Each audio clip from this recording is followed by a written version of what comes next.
Good morning, everyone. Thank you for joining. We're going to give it just a few minutes and then we'll go ahead and get started. So please sit tight and we'll let you know when we're going to get ready to begin.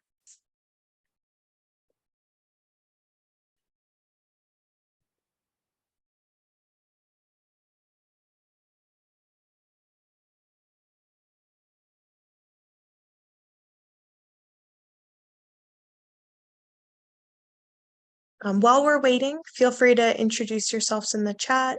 Let us know where you're coming from, maybe the work that you're doing, the position you hold. Just feel free to utilize the chat box for that.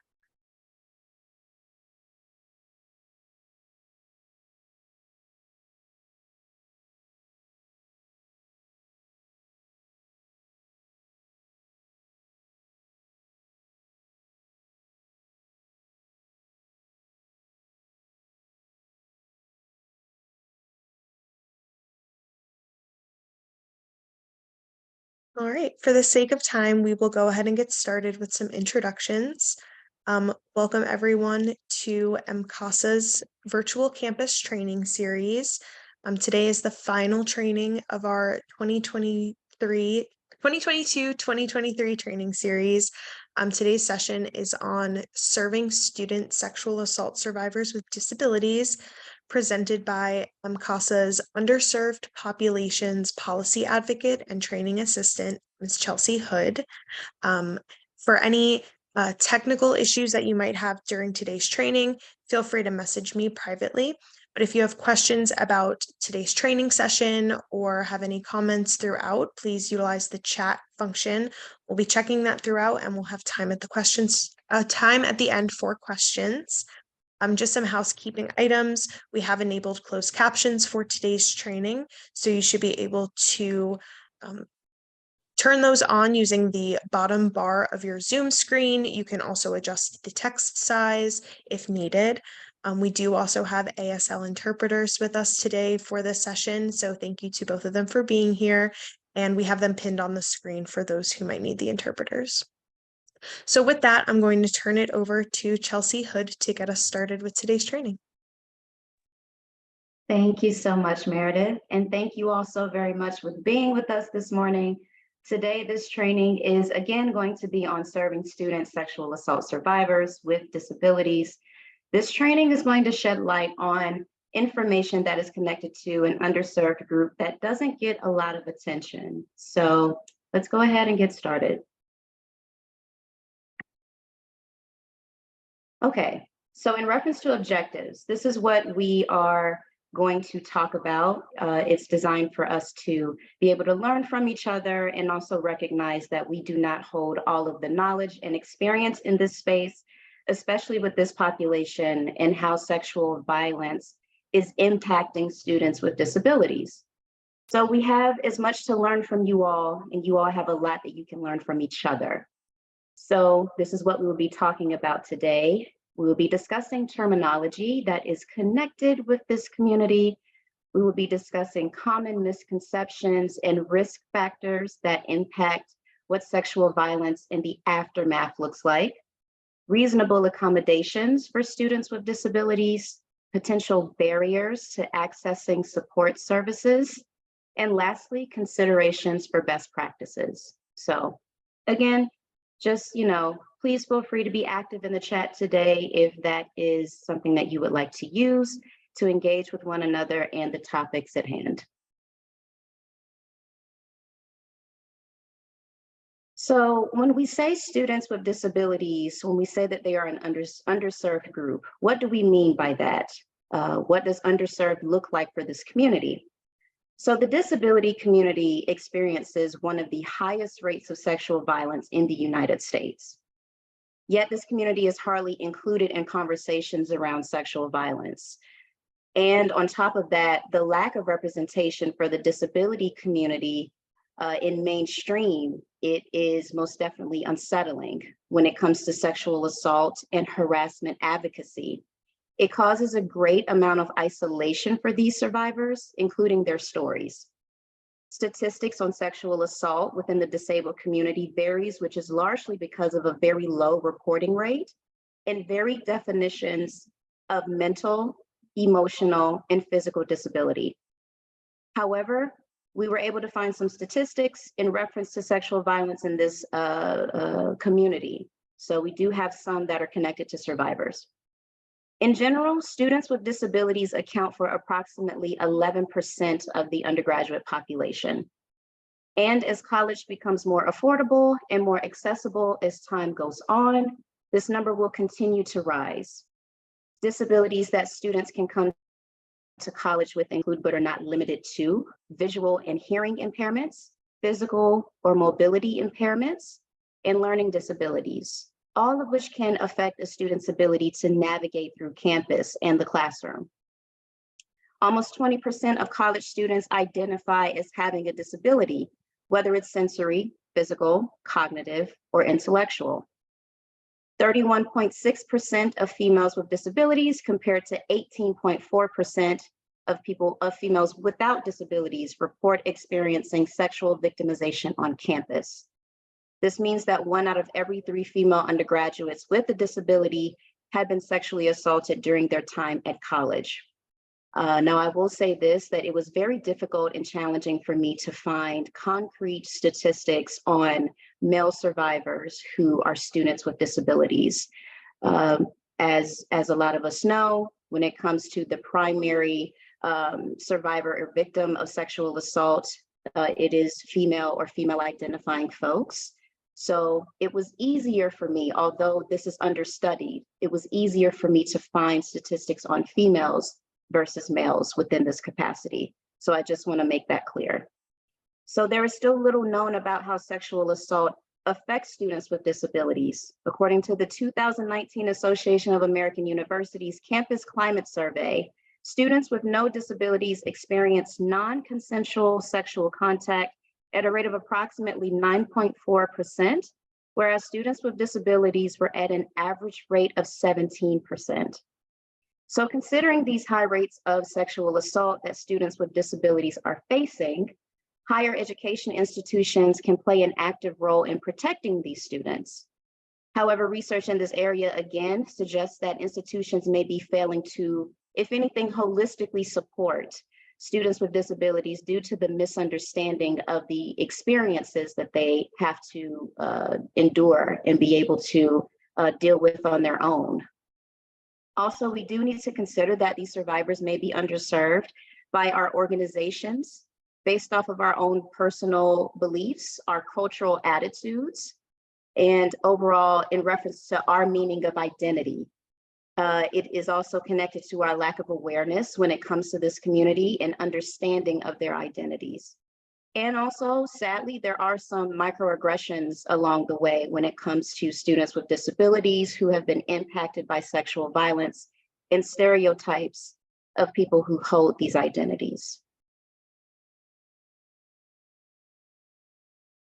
Okay, so this list is terminology that is used and a few examples of intersecting identities that can be connected to this community.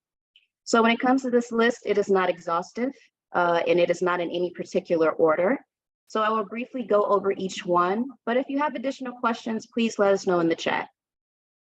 So when it comes to students with disabilities, it's used as a blanket term. It's very broad and it doesn't really cover all of the bases. So there are different types of disabilities that are resulting in various experiences, which in turn makes it challenging to capture a precise percentage of students with disabilities who have experienced sexual assault. So again, these are just a few terms here. So when it comes to disability, this was based off of the definition of the Americans with Disabilities Act, a person who has a physical or mental impairment that substantially limits one or more major life activities, a person who has a history or record of such an impairment, or a person who is perceived by others as having such an impairment. When it comes to the American with Disabilities Act, or ADA, the original act was passed in 1990. It was the first piece of civil rights legislation that recognized and protected the rights of people with disabilities. So within this act, it's regulating 3 areas of society: state and local governments, public accommodations, and employment. In 2010, the ADA was revised to expand the definition of disability and include further protections, which we'll get into later. Up next, we have chronic illness. A chronic illness is considered to be a medical condition or illness that is persistent or lasts for long periods of time. Individuals with chronic illnesses have created a community with their own sets of beliefs, terminology, etc. Some individuals with chronic illnesses may not identify as disabled, and many support research on developing cures and treatments to reduce certain things that they're experiencing, such as pain, fatigue, and other symptoms that are not pleasant.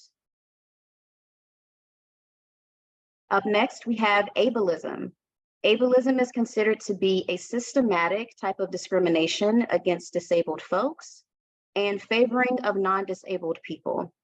So ableism can come in many different ways. It can come in ways of forms via policies that are implemented, certain structures, events, and interactions.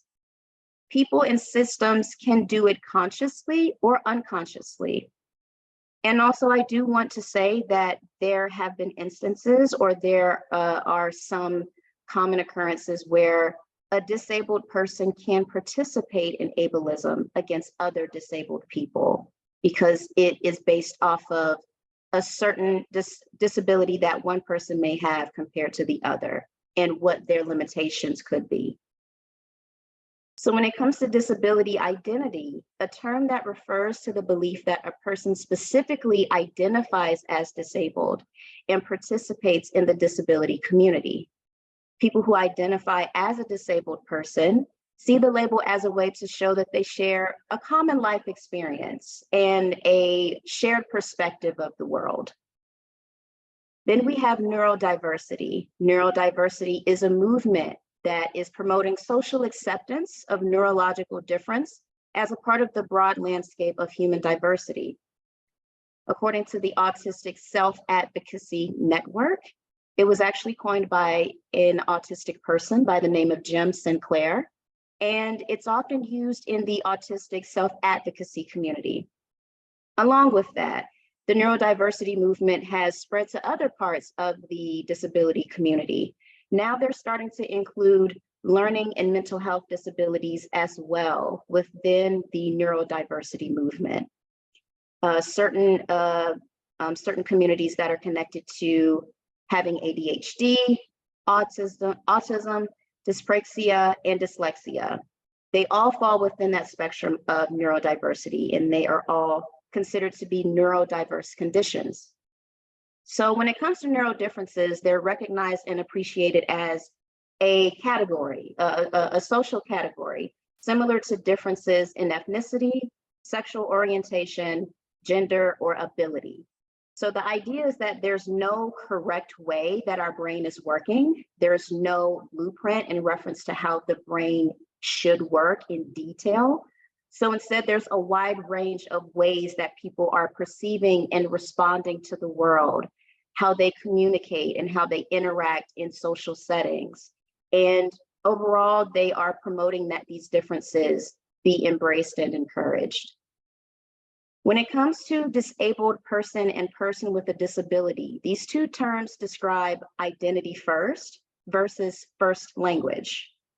So these two ways are how individuals who belong to the disability community generally identify.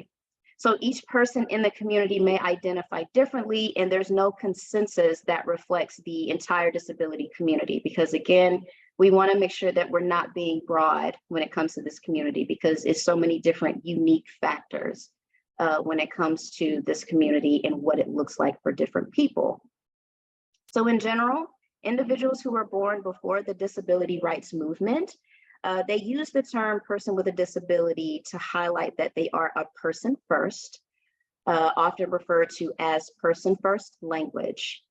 And individuals born a little before or after the passage of the ADA often identify as disabled person to show how they believe disability is an identity, often referred to as identity first language. So it is best to ask each individual how they identify. For the purpose of terminology, these two terms will be used interchangeably. Up next, we have inspiration porn. This is a term that describes how society uses disabled folks and their experiences for their own motives to show either how life isn't so bad because they don't have it as bad as a disabled person, that a person is inspirational based solely on the fact that they have a disability, and or a non-disabled person aiding a disabled person to boost their own public persona. I instantly think about social media, how there are content creators out there who will do certain content that's showing how they are helping people with disabilities be able to maneuver and navigate through certain areas, through certain spaces. If they have a limited ability to do things in reference to college campus, needing help in the workplace, content creators will use that on their social media platforms.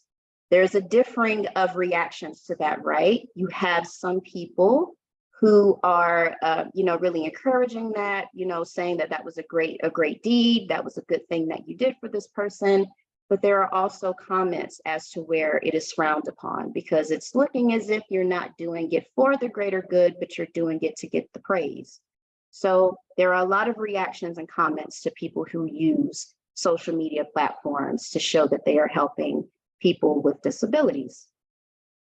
Inspiration porn puts non-disabled folks' words and beliefs over a disabled person's words and beliefs, and it takes agency away from a disabled person.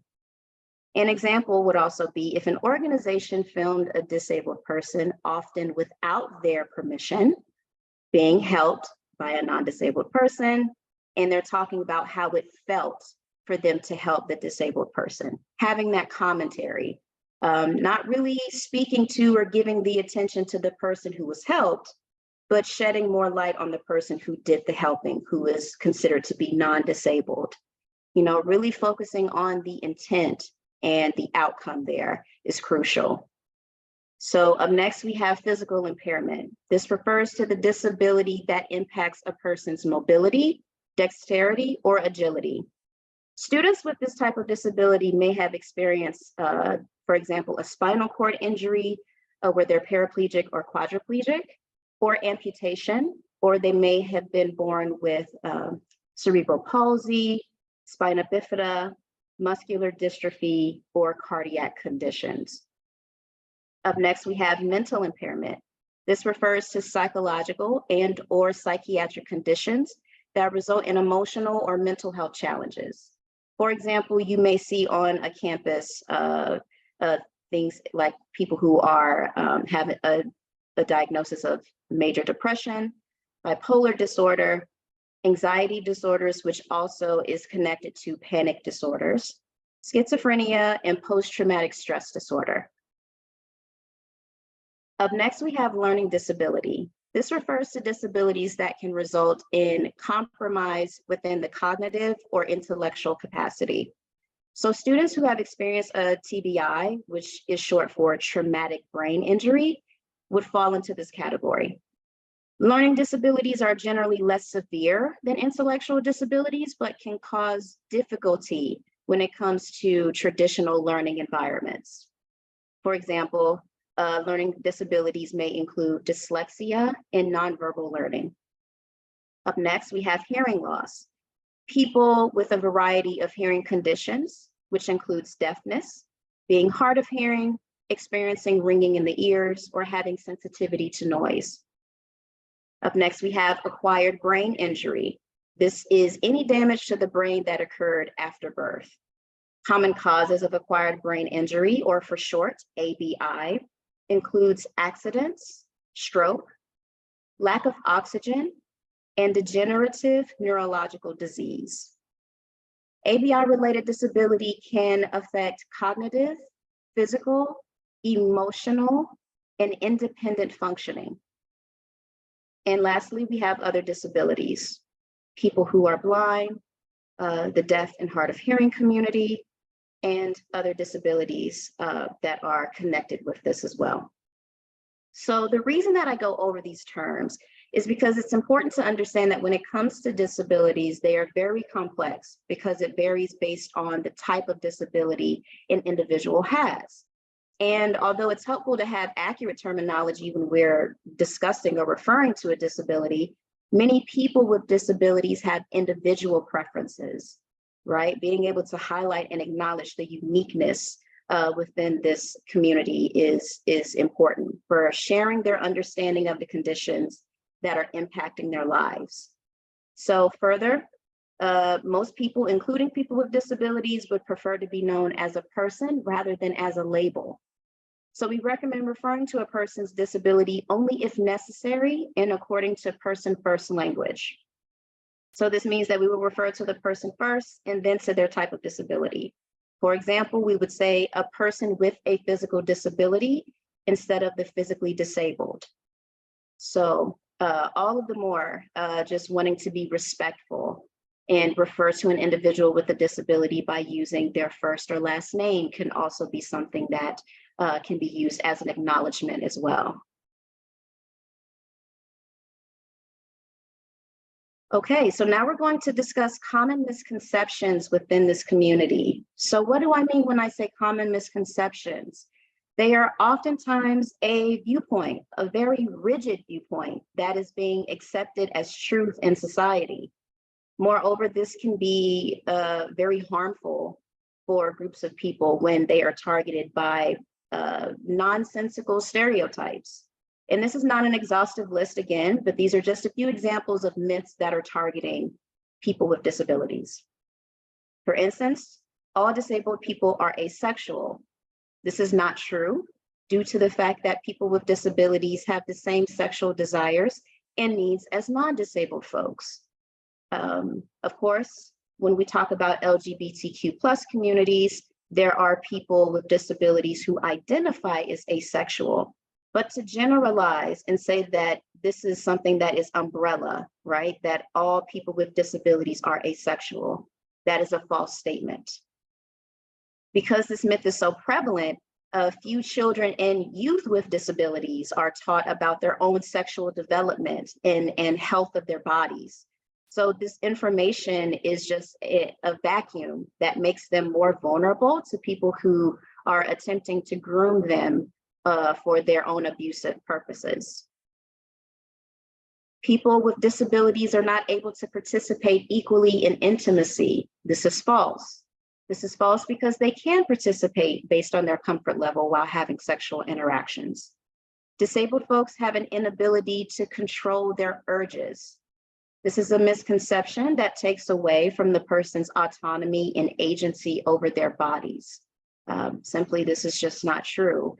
It is attempting to say that people with disabilities are reactive, are people that need to be controlled, that need to be tamed, and they need additional assistance from people who are not disabled. And that is just simply not true. They are able to control their urges. Lastly, there is a misconception that sexual abuse of people with disabilities are rare. Most women with disabilities, 83%, will be sexually assaulted in their lives. Half of girls who are deaf have been sexually assaulted compared to 25% of girls who are hearing. 54% of boys who are deaf have been sexually abused compared to 10% of boys who are hearing. So just to put this all together, these stereotypes are a barrier to progress. They are a barrier for us to be able to provide supportive services for sexual assault survivors with disabilities who are navigating through college campuses, getting their education, trying to do better for themselves and reach their goals. And it is difficult for them to navigate through that when it's connected to risk factors, which we'll talk about in a few minutes. So this is important to talk about when we are doing anti-sexual violence work as well, because the power that be, right, when it comes to dominant identities, people who are abled folks, this is operating in such a way that when one is victimized by sexual violence, their power is taken from them, while the person who harmed them is seeking to gain power over them. So sexual violence is a power-based attack, just as racism, sexism, anti-LGBTQ plus antagonism, and ableism. They're all forms of power-based violence, and this violence is used to perpetuate oppression on targeted groups. So we know that anyone of any identity can be victimized by sexual violence, but we also know that folks who already hold a marginalized identity and are deemed powerless by society are even at a greater risk of being targeted. So this is why we advocate for anti-oppression work. We cannot eliminate sexual violence when it is most often used historically and still today as a tool to maintain social control, physical domination, and power to sustain oppression over marginalized groups. In order for us to get to the root of sexual violence, we truly have to advocate for an equitable society where power is shared, because power does not have to be something that is negative. It doesn't have to be something that we have to get rid of.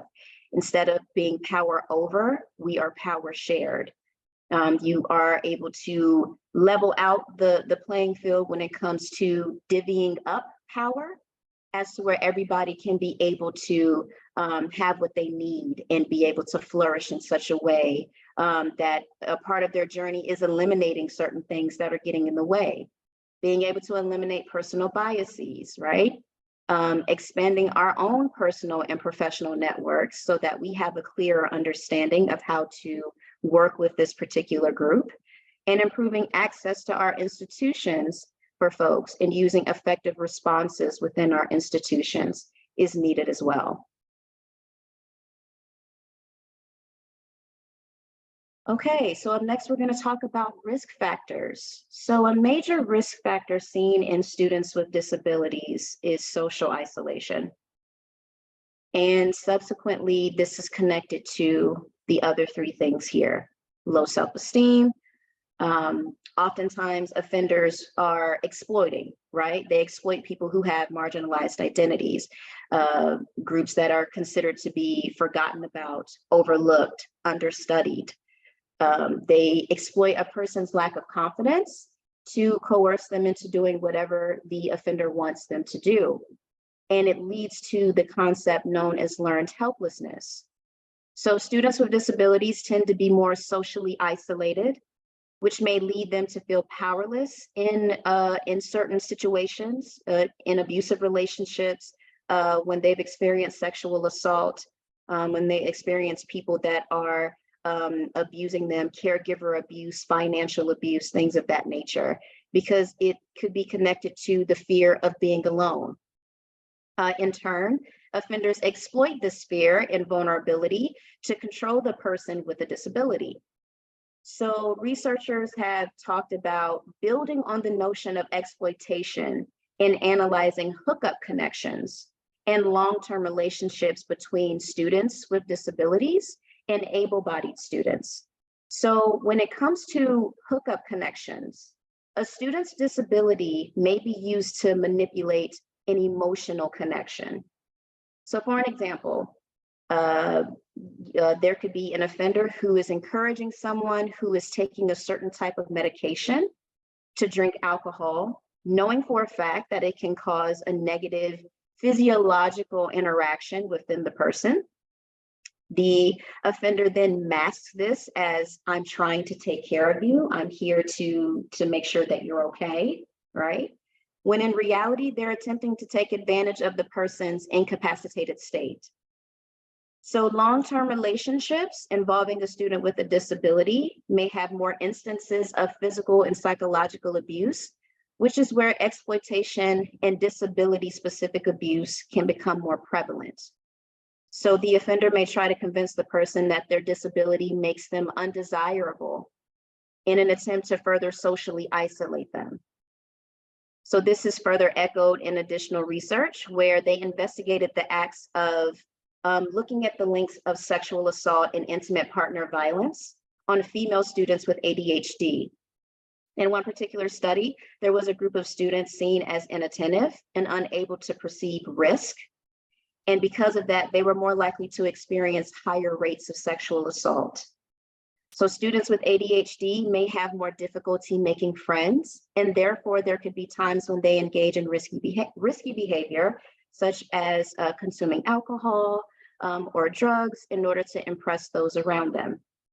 So because alcohol and drugs are frequently used as weapons in perpetrating sexual assault, the likelihood of female students with these particular conditions, such as ADHD, experiencing sexual assault could increase.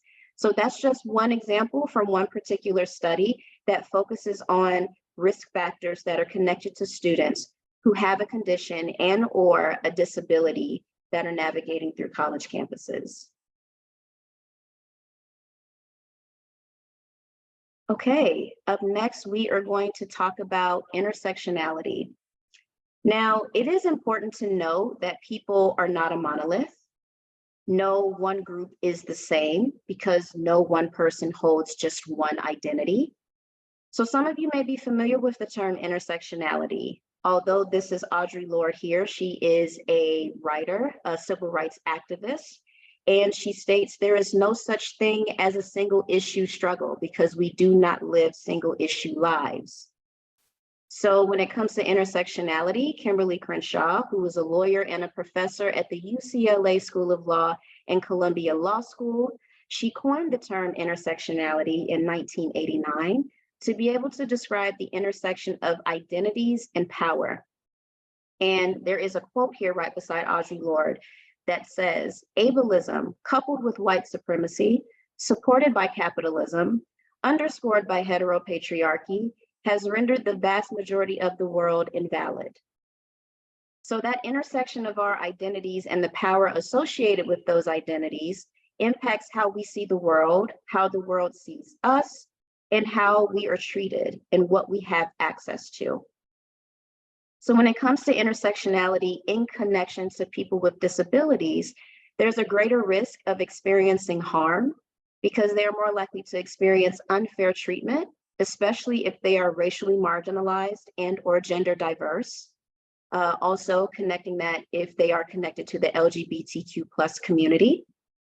And pervasive encounters with culturally incompetent service providers can lead racially marginalized people with disabilities feeling angry and feeling unheard and truly just not feeling cared about.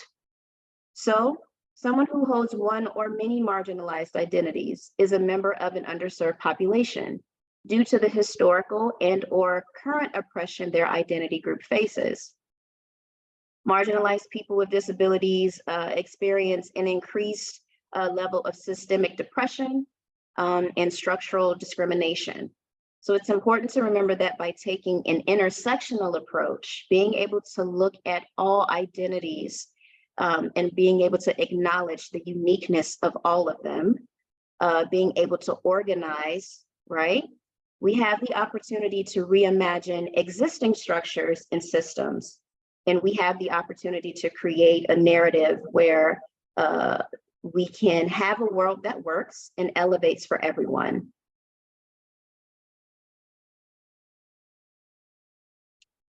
Okay, so now we're going to talk about reasonable accommodations.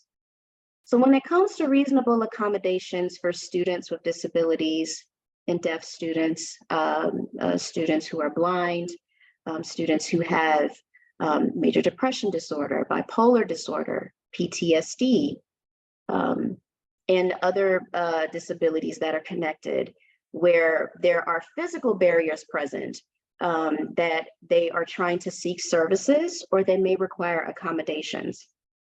So not every single unique disability experience can be anticipated by providers at all times. There are going to be some limitations on our end as to where we're not able to sometimes be able to provide everything, right? But we will talk about in reference to the importance of community, being able to partner with other organizations that can bridge those gaps. But accommodations will always be a necessity to meeting the needs of survivors with disabilities. They go hand in hand when it comes to providing supportive services. Service providers can and should certainly expect to serve disabled people regularly, which presents the opportunity to foster a culture of inclusion and to be able to maintain a component of intersectional care for everyone. Also, along with that, trauma-informed care, right? Not all disabilities are apparent. And, to reiterate that not all survivors with disabilities are cognizant of the fact that they have a disability. Because again, not all disabilities are visible. Sometimes disabilities happen based off of the traumatic experience. So, that is another thing that we have to consider, that there are some survivors who may not know or really understand that they have a disability. So some reasonable accommodations could be having sign language interpreters for people who are within the deaf and hard of hearing community, having note takers or scribes, having tape recorders. If they need test taking accommodations, what does that look like? Will you grant them additional time to be able to have the opportunity to do a great job, or to have the best of opportunity to complete their work? Giving exams in alternative formats.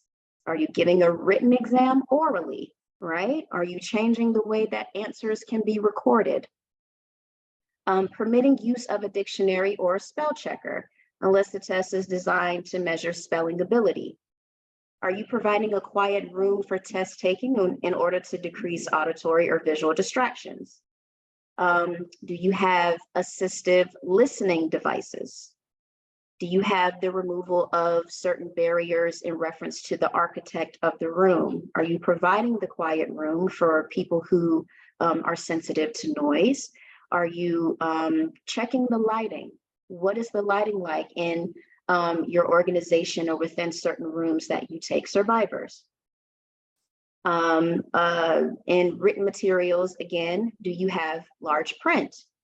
Do you have Braille available? Do you have audio tape readers?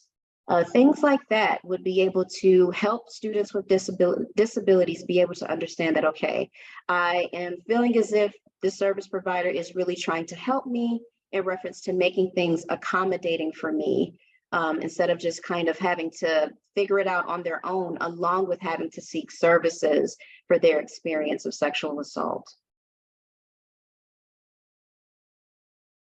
Okay, so when it comes to existing barriers in underrepresented communities, I do want to say, when we're talking about any community that's underrepresented, no community is a monolith.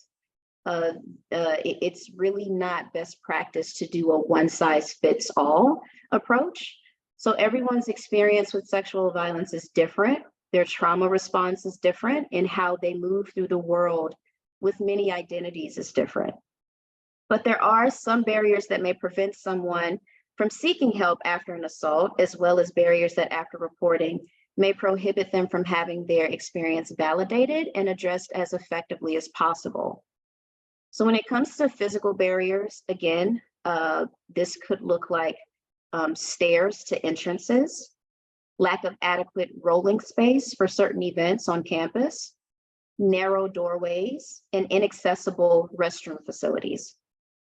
So understanding what physical barriers look like is a critical first step to removing them. Examples of accommodations could be for folks who are deaf and hard of hearing, could be qualified interpreters for students, auxiliary aids in services, again, Braille materials, large print materials, and other effective methods of making visually delivered materials available to students who are blind or low vision. And when it comes to our society having a long history of devaluing people with disabilities, this can result in students not wanting to disclose their disabilities for fear of discrimination. When it comes to adults with disabilities, including college students with disabilities, they're often treated as vulnerable simply for having a disability. So this can be linked again back to ableism, linked to the belief of being superior, where students with disabilities often experience discrimination and prejudice. So this fear can impact how students with disabilities are disclosing incidents of sexual assault. This creates an opportunity for campuses to engage students with disabilities to create safe spaces and to reduce fears. So we will continue on the next slide to kind of look at certain details in reference to how additional barriers look like. Okay, so when it comes to the physical barriers, again, the stairs to entrances, the narrow doorways, we also have attitudinal barriers where we have stigma and devaluation connected to people with disabilities. And it kind of goes back to the myths, they're not desirable, they don't know how to consent, they're not able to have or engage in sexual interactions. All of those attitudinal barriers can be connected to the environment on college campuses with their peers and classrooms, with faculty, with peer advocates, because it's all tied into rigid stereotypes and rigid beliefs that we are making to be true in society.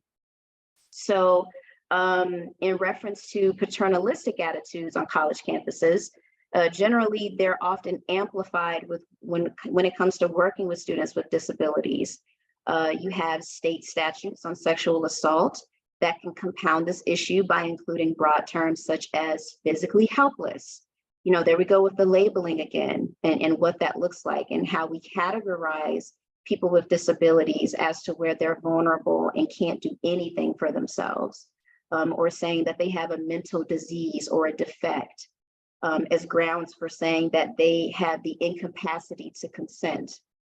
So although these statutes, they are highlighting the issue of the lack of consent because of a disability, therefore a crime was committed, it is important to always support what we can do to help them be empowered, right? How can we empower the survivors? How can we affirm them that they do have a voice and that their voice matters?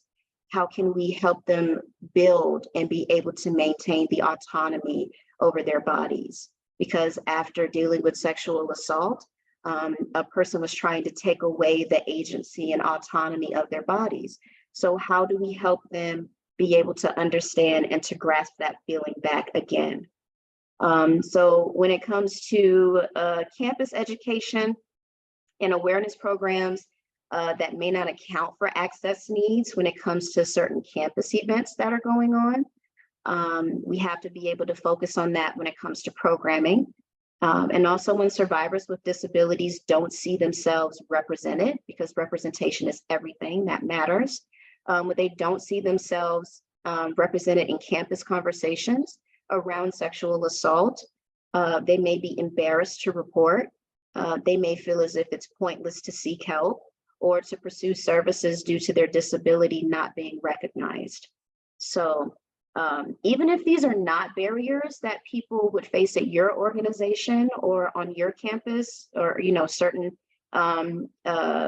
groundwork or grassroots work that you're doing, if they perceive that this would be a barrier, then they still will not seek help. So just keeping these barriers in mind as to where they have to be dismantled is important. Okay, up next we have the socio-ecological model. I really do love this model because it is a way of looking at all of our levels of influence. When we break it down from individual, interpersonal, organizational, community, and public policy. So discrimination and oppression and microaggressions are experienced on all levels of this model. And as you reflect on making your work more inclusive on campus for people of all identities, specifically now as we talk about students with disabilities and what that looks like, I want you to consider each level of this model, because many times we do get stuck on just looking at the individual level. We may talk about interpersonal, or there are some times where we could possibly do organizational based off of where you are located when you do your advocacy work. But in order for this to work and to make structural change to systematic oppression, for accommodations that need to be present, we have to look beyond the first two and the first, or sometimes the first three levels, to consider change that can be made on all levels. Okay, so first we have individual action. This is focused on knowledge, attitude, skills, and one-on-one interactions. So when it comes to avoiding assumptions, I want you to be aware of how you are assuming this person based off of what you see and how you're experiencing them. Check your implicit bias, be aware of it. We all have had to check ourselves on how we are perceiving others. That's just something, that we were taught in our homes. That's something that we see on TV when we're watching certain shows, certain movies, when we're listening to certain music. When it comes to comedy, certain jokes that they say in regards to certain groups of folks, it is all causing us to have wires be connected in reference to how we view people. So we have to be aware of that. Implicit bias is connected to our attitudes and stereotypes that can affect our understanding, can impact our action and our decision-making in an unconscious manner. So for instance, a few examples of implicit bias for people with disabilities could be, well, they have an IQ of 74. How can I be certain that they know what they're talking about? Or I hear what they're saying, but their guardian says something else, so I'll go with what the guardian says. Or they have Down syndrome, so I just don't see them being sexually assaulted. So just saying things like that can be very disregarding, very diminishing of the experience that the person with the disability had to face. So being able to uncheck your implicit bias pertaining to survivors with disabilities is going to be crucial here. Make sure that, seeing the behavior that they may be exhibiting when they're trying to seek services, if you see that as a problem and not a sign of trauma, then that's something that you probably need to reconsider as well, right? Because you either have unchecked implicit bias and may or may not be re-traumatizing marginalized survivors with or without disabilities. Because we have to understand that we have to prepare for various trauma responses, right?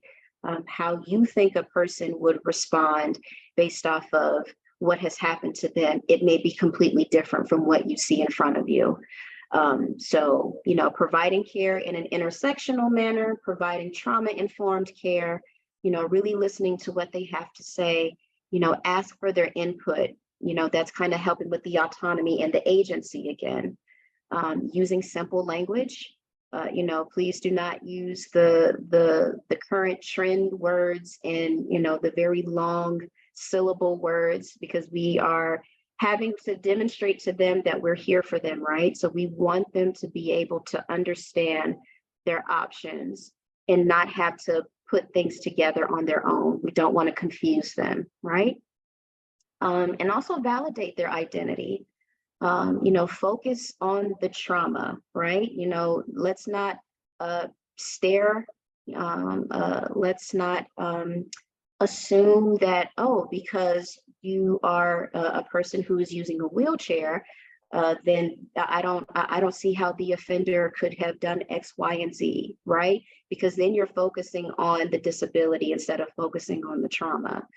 So asking questions is crucial for this instead of making up conclusions. Also, if you are dealing with people of color, saying that you don't see color is actually causing more racial trauma. Utilizing a colorblind approach is, whether conscious or unconscious, right? You are giving out a message. You are conveying a message that I don't see you. I don't see anything different about you, even though you do within society have to experience things outside of what I have to experience. So, we can't effectively provide trauma-informed care or intersectional care without actually seeing the person, and that includes color. because I can just say, as a Black woman, I am a Black woman. So to say that you don't see me as a Black person, you don't see my color, that means that there's a little bit of some disregard based off of my experience in society, okay? Or for instance, just because you don't see someone's disability, it doesn't mean that they don't have one. And just make sure that when you're offering the resources, be prepared in case the survivor wants to make a different option. Try your best to not make it about you. It is all about them. So if they say that they want to do one thing, but then they change their mind and want to do something else, this is the best time for you to be able to practice your level of patience, because this is not something that's easy on both sides of this. It's not easy for them to seek help, and it can also be very difficult for you to provide help sometimes. So make sure that you're working together. Okay, up next we have interpersonal action.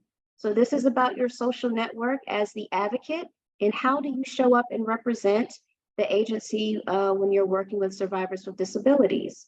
Who is in your social network? Is your social circle diverse? If not, why is it not diverse? How are you contributing to it not being diverse? How can you contribute to it being diverse? When it comes to voices and perspectives, who do you hear the most when you're listening to people on your phones, or when you're on social media? Are you able to see people who do not look like you? Do you follow people who have different experiences than you? Because oftentimes you will not see that in mainstream media, because representation is not across the board, right? So sometimes we have to make those changes to be able to bring that into our circle, to bring that into our network, to see people who navigate through society different than us. And also, are you relying on someone who is already carrying a large burden?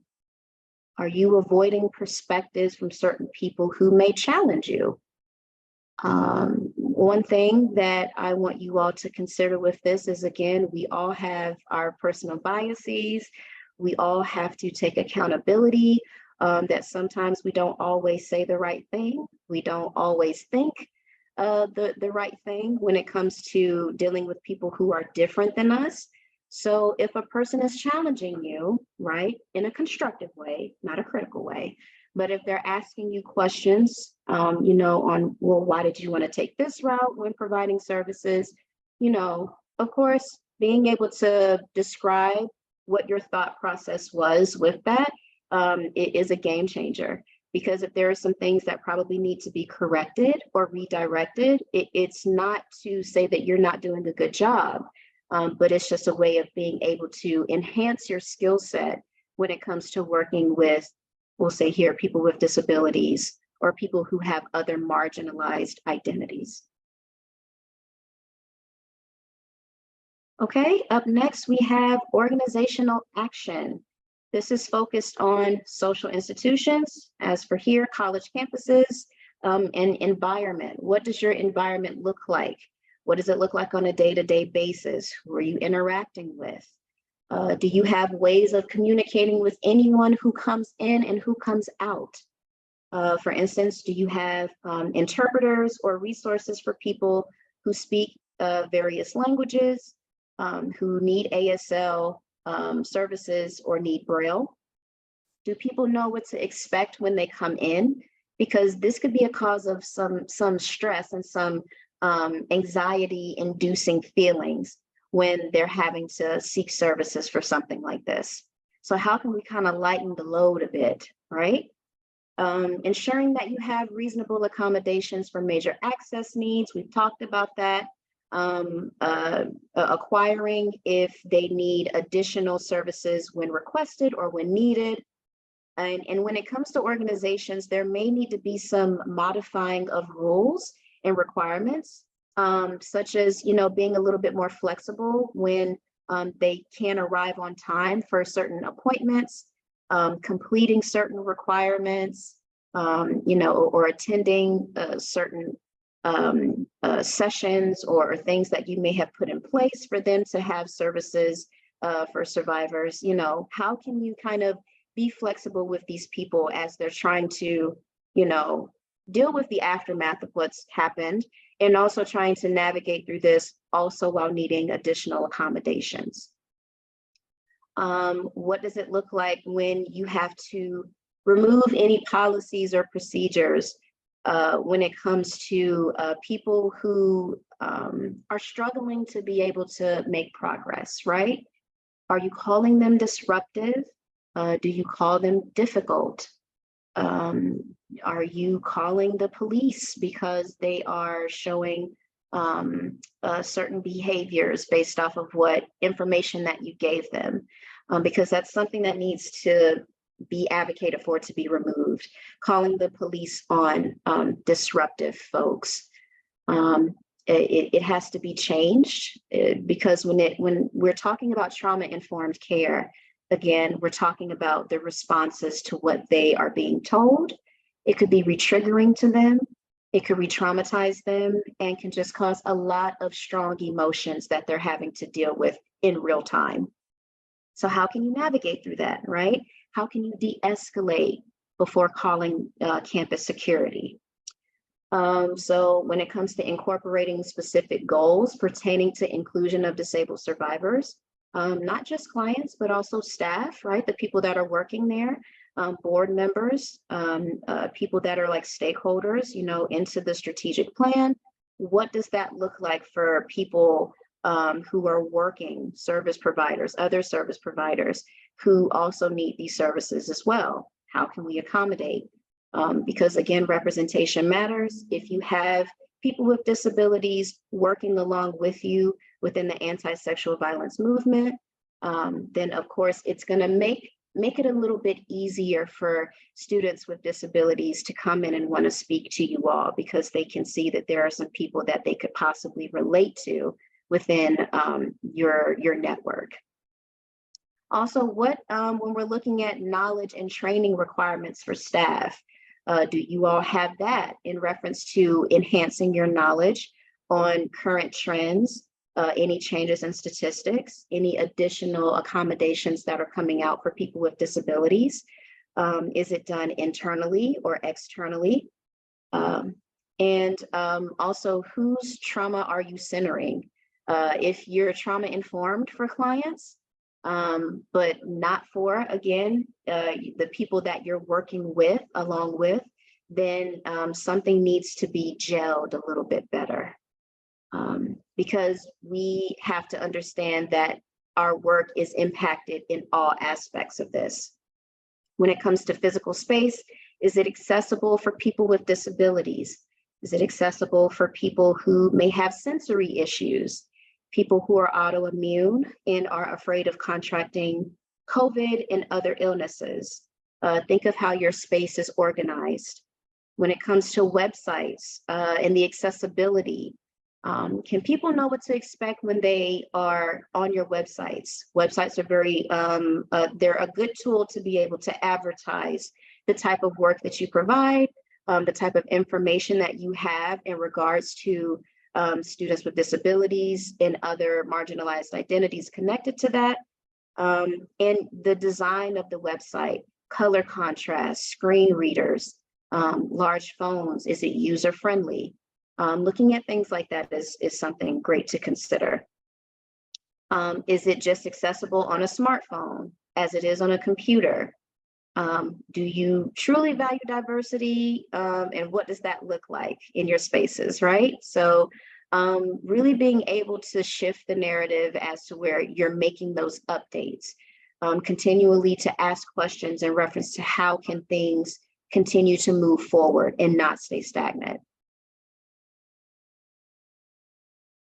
Okay, up next we have community action. This is connected to our sets of cultural values, is connected to our norms, our social norms and personal norms, in relationships between organizations. Some slides ago, I was telling you all how there's going to be some times where your organization or your agency or your advocacy group You may be limited in certain areas when it comes to providing services specifically for this group. This is where the community and the outreach and the partnerships and the collaborations come in, okay? First off, understanding the population of students that are survivors of sexual assault on your campus, being able to ensure that they are able to, that you're able to meet their access needs. Conduct access reviews to be able to remove any barriers in your physical and communication environments. Provide staff, again, with education and the training to be able to remove any attitudinal barriers, including students with disabilities on your campus task force, your advisory boards, your policy review committees, etc.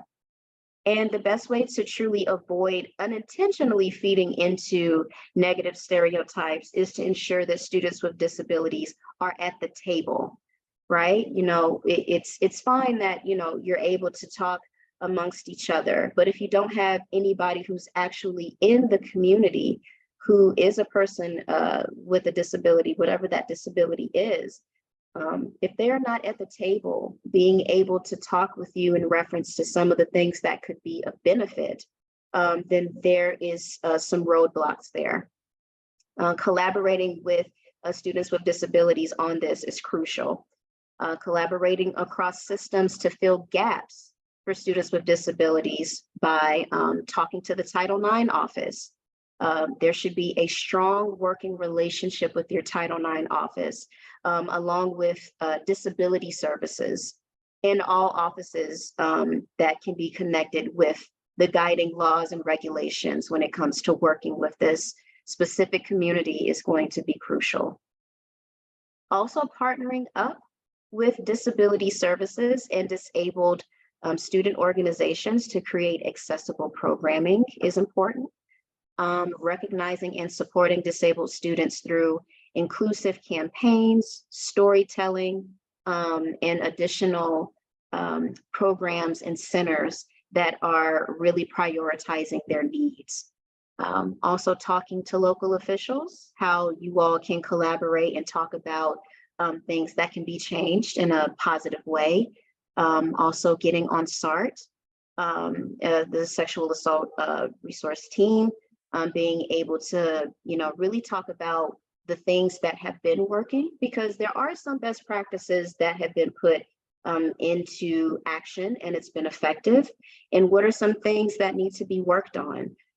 So it's very important for you to collaborate and partner up with other people that are doing the same work as you, and also things that are different as to where they can help bridge those gaps.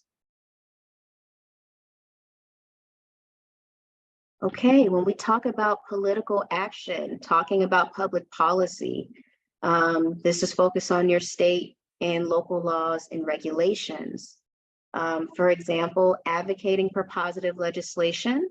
The legislative session just ended a few weeks ago in April. So MCASA does have their finalized legislative priorities report on our website. So very happy that we were able to push some laws into play when it comes to how we can continue to provide services for sexual assault survivors, and also funding around it. And also voting, right? Make sure that you are voting. It is so important for us to look at the agenda in reference to what our officials would like to do if they're in office, and how they can support us in the work that we do. So please vote, continue to show up at events, continue to speak out and confront issues that are really getting in the way of us making a difference and really being able to satisfy the needs of everybody that is involved. And we can't get anything done unless we are talking about it, unless we're doing things, unless we're coming together, unless we're really taking time to really be able to see what we can do and how we can bring it to the table when it comes to legislation. So this is very, very important. Okay, so in regards to equity, I did talk about this in a few slides, right? Where I talked about how we need to really talk about power and what that looks like, because power can have a negative connotation to it, because we're looking at power over folks instead of power shared across the board. You can have an equal level playing field as to where everybody's needs are fulfilled, and we can help everybody with their individual preferences. But when it comes to the socio-ecological model in connection to this, we strive for equity and not equality, right? So the image on this slide is a comparison of what that looks like, what equality looks like versus equity. So equality shows you and demonstrates 4 people that are on a bike, the exact same bike to be exact, right? One person cannot ride the bike because this person is in a wheelchair. The second person is riding the bike. As you can see, they don't look comfortable. They look very hunched over, just very uncomfortable because they're tall. The third person is riding the bike in what looks like in a pretty comfortable manner. So it looks as if this bike here for the third person, it is meeting their individual needs. And the fourth person, they're much smaller than the bike that they have. And you can see that they can't even reach the bike seat. So they all have the same bike. And this is a demonstration of what equality looks like, right? Because they're being treated equally. They have the same resource. They have the one size that fits all, right? But it's not accommodating to everyone's individual needs. So this is where equity comes in. Equity shows that the same folks are each on different bikes. You have the first person who was in a wheelchair. They are now riding a bike that seems to accommodate their needs. The second person who is tall, they have a much taller bike so that they are now riding in a comfortable manner. The third person, they were able to keep their bike because of course they were comfortable when it comes to the equality piece. So there's no point in changing for the equity, especially if they're still comfortable, they continue to cruise, right? And lastly, the fourth person has a much smaller bike. Now they're able to sit on the seat and they seem to be riding comfortably as well. So while they were all not given the exact same resource, that was actually a good thing. They were all given something different. They were all giving something that were accommodating their needs, because now they're all able to ride the bikes together and to get to wherever they need to be in a way that is accessible for them. So when we're talking about best practices, you know, really being able to focus on removing physical barriers, removing attitudinal barriers, removing things that are outdated, right? When we're trying to partner with other organizations and collaborate with people who are disability specific when it comes to services, what does that look like? Talking with Title IX, really focusing on what your social media looks like. What are you consuming day by day, right? These are ways that we can continue to move forward.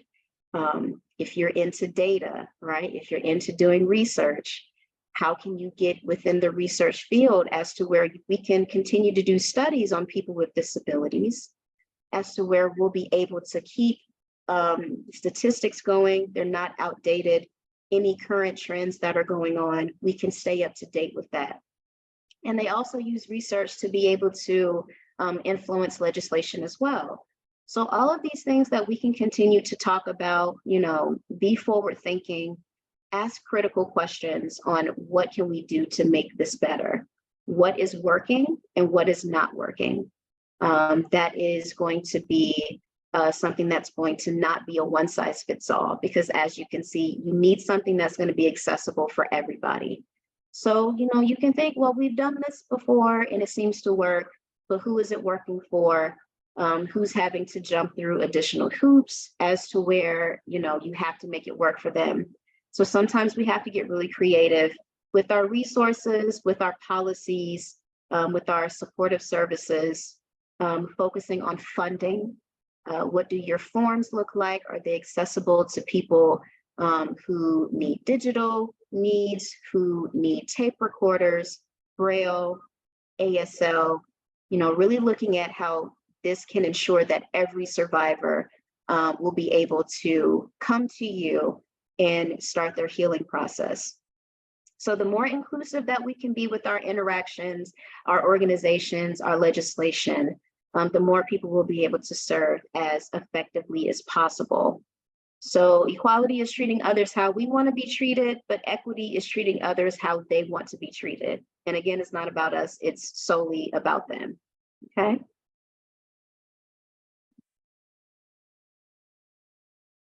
One second. There we go. Okay, so I don't want you to exit this training without making a commitment to yourself, which is also a commitment to the communities that we're serving. So I have 2 questions here.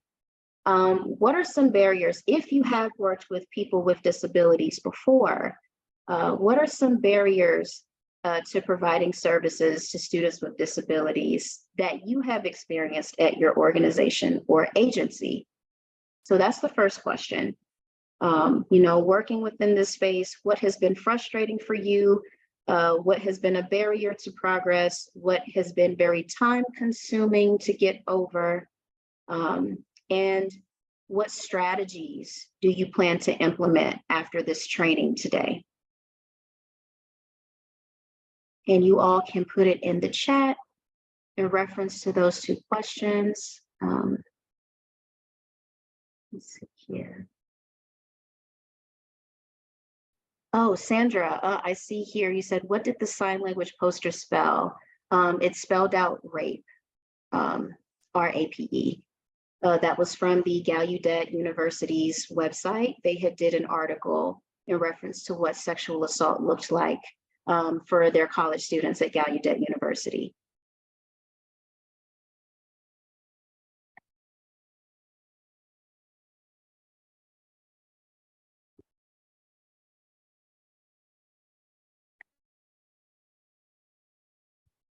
Yeah, I have a question, Q&A.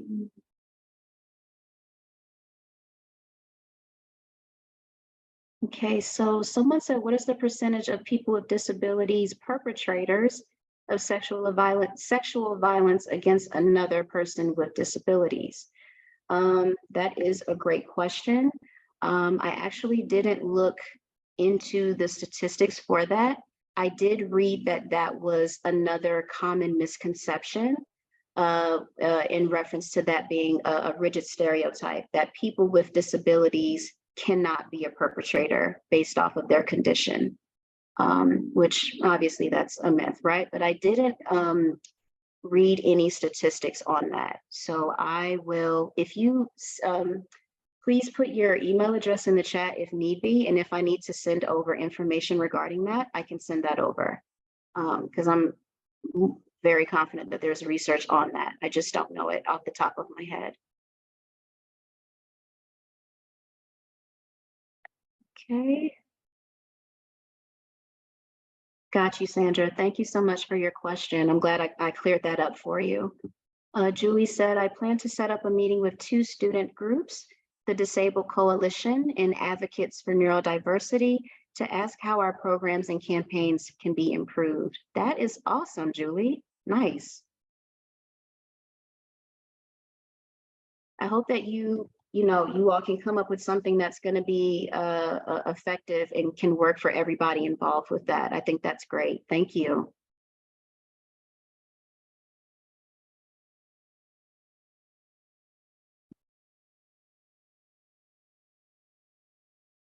All right, I'll give everybody 1 more minute, just in case if you need to type more. And also there's been a lot of talk about neurodivergent versus neurotypical. I've been seeing a lot of talk on it on Twitter and Instagram and what that looks like. And they've also been doing reels and stuff in reference to like a person's brain that's neurodivergent, what's going on, how, they're trying to communicate in certain social settings and things of that nature versus people who are neurotypical. It's not as difficult for them to communicate in those spaces. I think they connected it to having social anxiety or, being socially awkward, quote unquote, socially awkward. But I'm really getting more into the neurodiversity piece and what that looks like. Lorena, I hope I'm saying your name correctly. Lorena stated, when it comes to barriers, some people, they want to see their way of things happening. They see the way things happen is normal life and what strategies to implement, providing more resources that can help them to see things in other ways. Thank you for that, Lorena. Very helpful. Margaret said, I think knowledge is power. Agreed. There are a lot of misperceptions about people with autism. Yes. So I work closely with staff, teachers, paras, and admin to have a better understanding of the diversity of individuals with autism who are not neurotypical. The many ways they are handicapable. I like that. I have not heard of that. Okay. The many ways that they are handicapable and often just need some understanding of their unique challenges with areas such as executive functioning, organization, social skills, etc. Yes.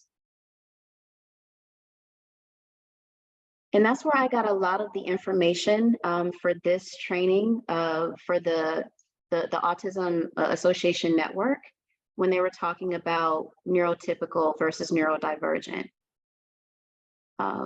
Because of course it started with them, Jim Sinclair coined the term, and it's now kind of moving on to other parts of the disability community.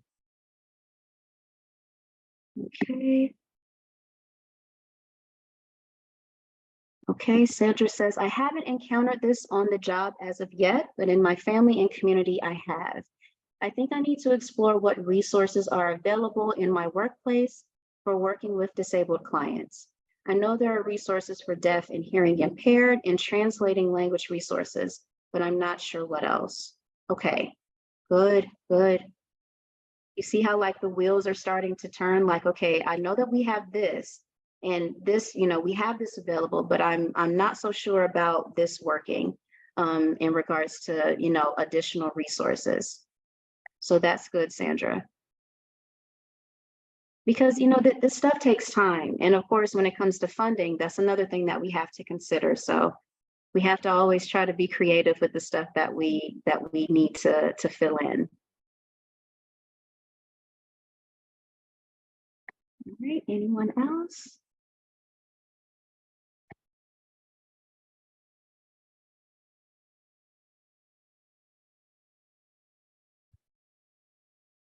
All right. Oh, I have another one. Margaret says, I have 2 students who put our school, Great Mills High School, on the map, winning international Yes, I Can awards, one in academics and another in technology from the Council of Exceptional Children. Margaret, that is wonderful. Congratulations to those 2 students for their awesome work. That is amazing. See, as long as we continue to do this work, they will understand that there are no limits to what you can do. There are no limits. That is amazing.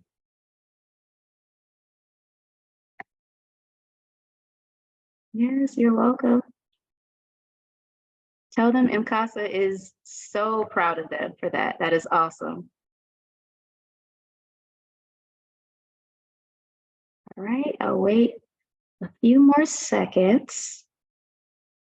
I'm loving the engagement in the chat.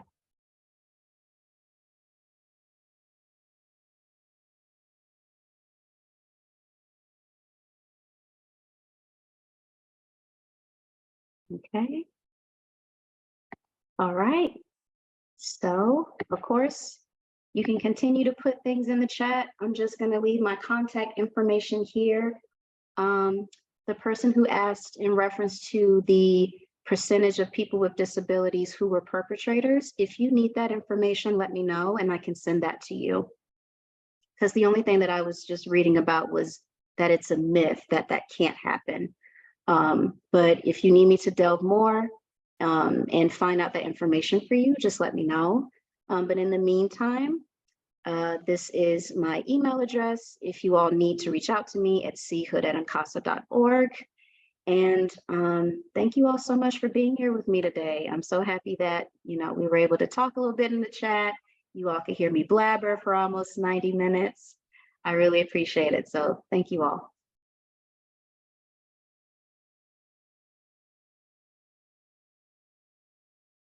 Thank you, Chelsea, and thank you everyone for joining us for today's presentation. I've dropped a link in the chat to an evaluation. We are always looking to improve this training program and other programs in our virtual campus training series. So please be sure to fill that out as you exit the training. It will also be sent along with the recording today in a follow-up email. If you have any questions, Chelsea's contact information will also be sent out. You could also reach out to me or MCASA through our info account, and we'll be happy to answer any questions you have. So thank you all again for attending today's training, and I hope everyone has a great rest of their day. Bye, everybody.